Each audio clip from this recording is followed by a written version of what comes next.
என் அன்புக்குரியவர்களே, நம்முடைய இரட்சகரும் மீட்பெருமான இயேசு கிறிஸ்துவின் நாமத்தில் உங்களை அன்போடு கூட வாழ்த்துகின்றேன். இன்னொரு புதிய நாள். தேவன் புதிய கிருபைகளையும் இரக்கத்தையும் தந்து உங்களையும் உங்கள் குடும்பத்தையும் நடத்துவார்.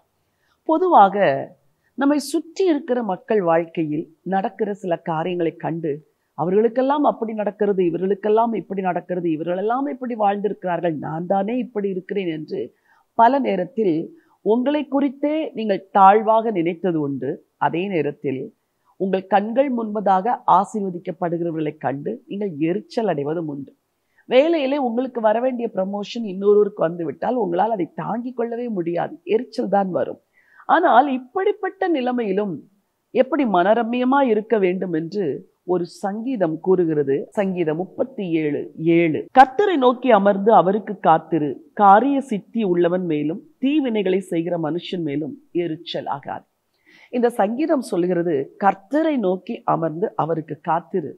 ரெண்டு விதமான மக்கள் உன்னை சுற்றி இருக்கிறார்கள். ஒன்று, காரிய சித்தி உள்ளவர்கள். அவர்கள் எதை செய்தாலும் வாய்க்கும், அவர்கள் வாழ்க்கையில் உயர்வு வந்து கொண்டே இருக்கும், அவர்கள் பிள்ளைகள் நன்றாய் படிப்பார்கள், அவர்கள் குடும்பம் தழைத்து கொண்டே இருக்கும். அவர்களை பார்த்தும் எரிச்சல் அடையக்கூடாது. கூடவே தீவினைகளை செய்கிற மனுஷர்கள் மேலும் எரிச்சல் ஆகாதே என்று சொல்லுகிறார்.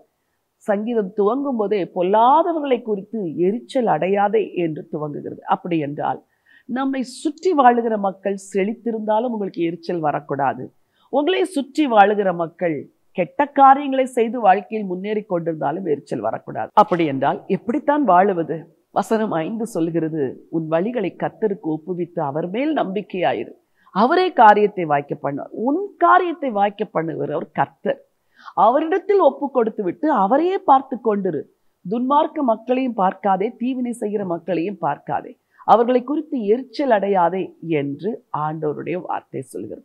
இன்றைக்கும் இப்படிப்பட்ட மக்களை குறித்து எரிச்சல் அடையாதபடி கர்த்தரை மாத்திரம் நோக்கி பாருங்கள், அவர் மேல் மாத்திர நம்பிக்கையாயிருங்கள், உங்கள் காரியங்களை அவர் வாய்க்க பண்ணுவார். உங்களுக்காக ஜெபிக்க விரும்புகிறேன். ஜீவனுள்ள தேவனே, நல்ல பிதாவே, அன்பின் ஆண்டவரே, உம்முடைய பிள்ளைகள் வாழ்க்கையிலே சுற்றிலும் நடக்கிற மக்களால் உண்டாகிற தாக்கம் பல வேளைகளில் இவர்களுக்குள் சோர்வுகளை கொண்டு வருகிறதே. துன்மார்க்க மக்களை குறித்தும் காரிய சித்தி உள்ள மக்களை குறித்தும் இவர்கள் எரிச்சல் அடைந்து கோபம் கொள்ளாதபடிக்கு கர்த்தரிடத்தில் தன் காரியத்தை ஒப்புவித்து அவர் மேல் நம்பிக்கையா இருக்க உடைய பிள்ளைகளுக்கு உதவி செய்யுங்கப்பா. நீங்க தான்ப்பா தலையை உயர்த்துகிறவர், நீங்க தான்ப்பா காரியத்தை வாய்க்க பண்ணுகிறவர். அந்த நம்பிக்கையோடு ஒவ்வொரு நாளை நடத்த உடைய பிள்ளைகளுக்கு அனுக்கிரகம் செய்யுங்க, ஆசீர்வதிங்க. ஆண்டவர் இயேசுவின் நாமத்தில் பிதாவே, ஆமென். பிரியமானவர்களே, எவரை குறித்தும் எரிச்சல் அடையாதிருங்கள், எவரை குறித்தும் முறுமுறுக்காதிருங்கள், கர்த்தர் மேல் நம்பிக்கையாயிருங்கள், அவரை காரியத்தை வாய்க்க பண்ணுவார். இந்த நினைவோடு இந்த நாளை துவங்குங்கள். இந்த நாள் ஒரு வெற்றியின் நாள். God bless you.